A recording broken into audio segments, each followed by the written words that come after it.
ठीक है, तो अपन ने ये इतना देखा।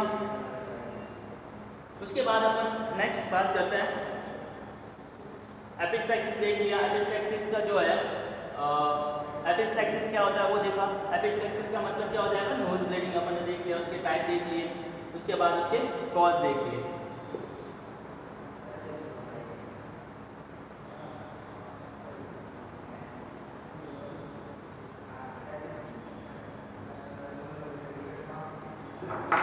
नेक्स्ट बात करते हैं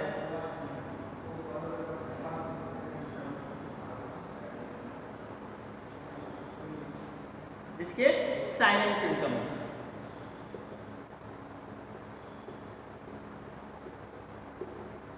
एपिस्टैक्सिस के क्या लक्षण देखने को मिलेंगे, वो सबसे पहला है कि क्या होगा, अचानक से क्या होगा, ब्लड आने लग जाएगा। कैसा, एकदम चमकदार ब्लड होगा, फ्रेश ब्लड होगा, अचानक से आने लग जाएगा। ठीक है, तो सबसे पहला जो इसका कारण है वो क्या हो जाएगा, साइन एंड सिम्टम क्या देखने को मिलेगा, गहरा और चमकीले रंग।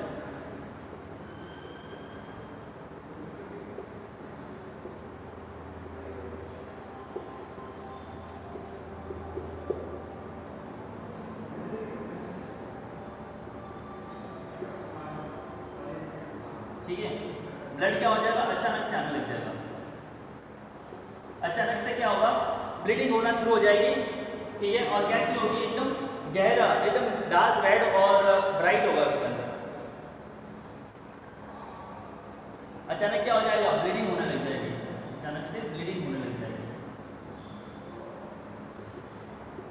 अचानक से उसको ब्लीडिंग होने लग जाएगी और कैसी होगी, एकदम फ्रेश चमकीले कलर की होगी और गहरे कलर की होगी।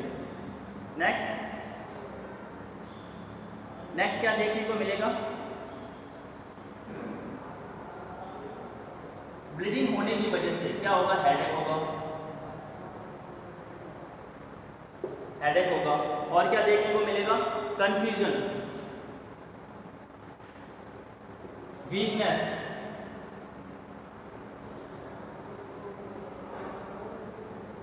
हेडेक, कंफ्यूजन, वीकनेस, डिजीनेस, चक्कर आना।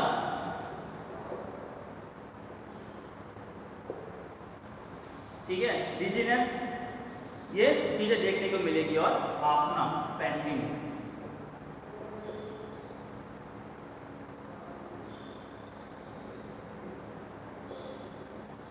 ठीक है, तो उसमें लक्षण क्या देखने को मिलेगा, सबसे पहले देखने को मिला अपने को कि जो ब्लीडिंग है वो अचानक से हो रही है और गहरे और चमकीले कलर की होगी। उसके अलावा हेडेक, ब्लीडिंग हो चुकी है तो ब्लड की कमी आएगी, ऑक्सीजन की कमी होगी, तो उसी वजह से क्या होगा कि अपने को थोड़ा सा उसके अंदर हेडेक है, कन्फ्यूजन, वीकनेस, डिजीनेस, चक्कर आना, फेंटिंग, हाफना वगैरह ये सिम्टम जो है वो देखने को मिलेंगे।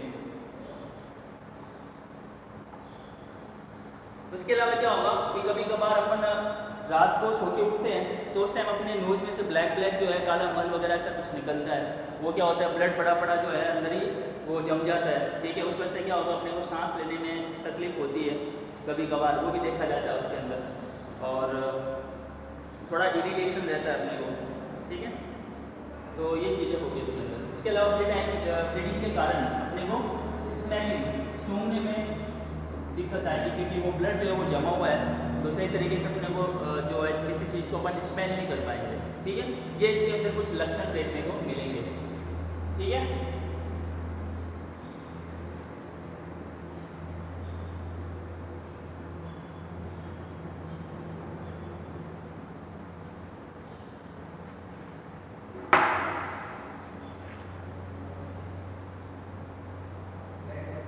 नेक्स्ट है इसका डायग्नोसिस। पता कैसे लगेगा,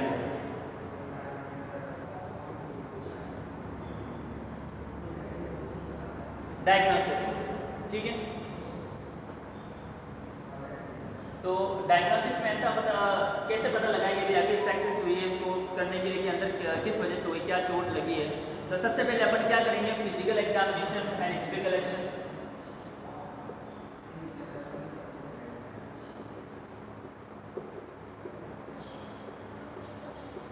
हिस्ट्री कलेक्शन लेंगे, मतलब उसको फिजिकल एग्जामिनेशन करके देखेंगे कि भाई जो नोज है ना, वहाँ कोई चोट तो नहीं लगी, कोई इंजरी तो नहीं है, या पहले उसको कोई डिजीज तो नहीं थी, अभी तो कोई बीमारी नहीं है, ऐसे उसको हिस्ट्री कलेक्शन लेंगे।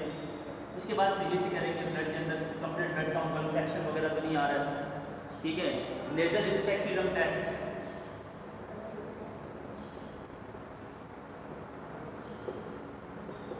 नेजल स्पेक्यूलम देखा होगा आपने,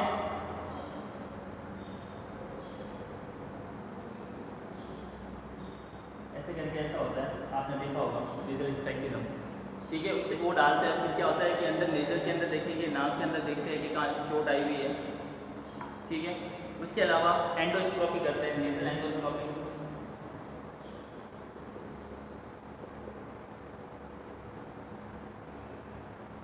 नेजल एंडोस्कोपी, ठीक है। और सीटी स्कैन वगैरह, ये कुछ इसके डायग्नोसिस है, ठीक है।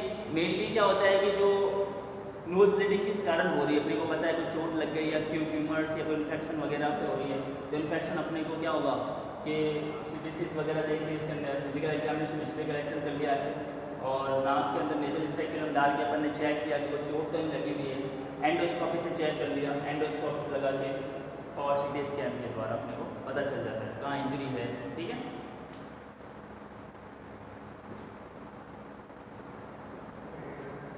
ये उसका डायग्नोसिस। अब डायग्नोसिस के बाद बात करते हैं मैनेजमेंट की।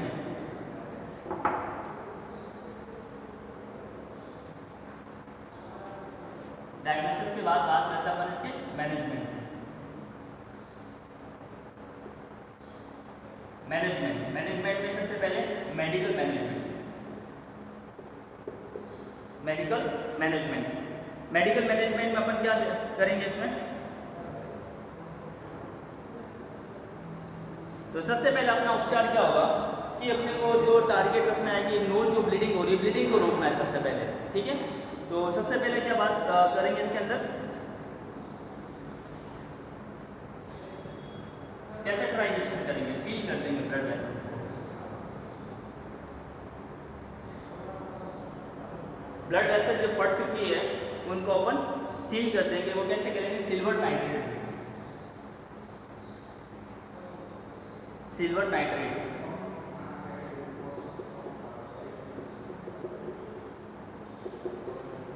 सिल्वर नाइट्रेट से, ठीक है। और नेजल पैकिंग के द्वारा,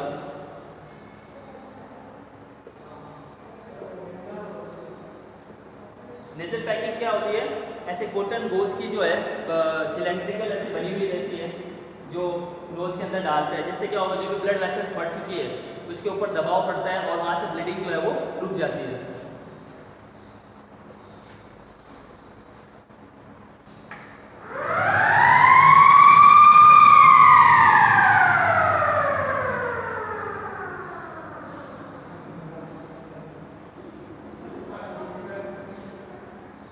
ठीक है, नेक्स्ट बात करते हैं अपने मेडिकल मैनेजमेंट के बाद नर्सिंग मैनेजमेंट। तो अपन को अब एज ए नर्स क्या करना होगा, कैसे मैनेज करेंगे अपन एपिस्टैक्सिस को, ठीक है। तो सबसे पहले अपना जो रहेगा, जो नोज ब्लीडिंग हो रही है उसमें क्या करना होगा कि अपने को जो है 5 से 20 मिनट तक, 5 से 20 मिनट तक क्या करना है अपने को, नोज को टाइट बंद करना होगा, ठीक है। नोज को टाइट बंद करना होगा। उसके अलावा आइस वगैरह जो है, आइस वगैरह कंप्रेस, वो आइस वगैरह बर्फ वगैरह वहाँ लगाएंगे, जिससे क्या होगा ब्लड वेसल जो फट चुकी है वो कॉन्स्ट्रिक्ट हो जाएगी और ब्लीडिंग जो है वो रुक जाएगी। उसके अलावा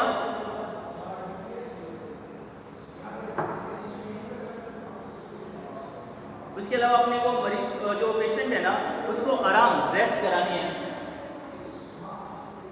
रेस्ट करवानी है।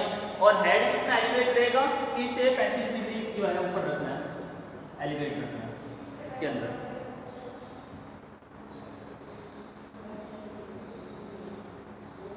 उसके अलावा अपने को जो डॉक्टर्स वगैरह जो प्रिस्क्राइब किए, अगर मान लो इन्फेक्शन की वजह से हो रहा है या किसी भी कारण पर चोट लग चुकी है तो उसको अपन ड्रेसिंग वगैरह करनी है। और अगर डिजीज कंडीशन के द्वारा जो है, अगर इन्फेक्शन के द्वारा ब्लीडिंग हुई है तो अपने को क्या करना है, एंटीबायोटिक थेरेपी वगैरह जो है वो प्रोवाइड करानी है।